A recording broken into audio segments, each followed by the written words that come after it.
বন্ধুরা কেমন আছেন সবাই? আশা করি সবাই ভালো আছেন। টেকনিক্যাল সলিউশন ভিডিও আজকে ভিডিওতে সবাইকে স্বাগতম। এখন কি করণীয় অভিজ্ঞতা পরামর্শ চাচ্ছি।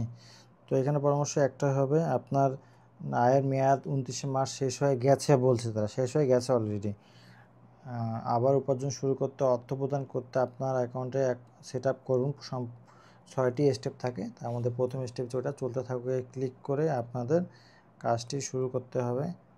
কারণ এইখানে ক্লিক করে বা ডেস্কটপে ক্লিক করে আপনার এইগুলো 6টি স্টেপ পূরণ করে দেবে। আপনার নাম, বার্থ রেট, তারপরে ইমেল, তারপরে যদি এটা প্রথম ধাপের ক্ষেত্রে এটা 6টা স্টেপ থাকে।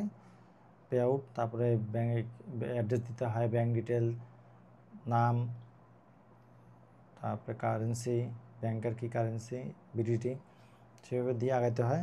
তারপরে ট্যাক্সের ক্ষেত্রে বাংলাদেশ, পে আউট বাংলাদেশ, তারপর ওখানে ইন্ডিভিজুয়াল দিতে হয়। তারপরে আপনার নাম, ট্যাক্সে, মানে সহজ জিনিসই আছে, আপনি দেখলে বুঝতে পারবেন, এত কঠিন না।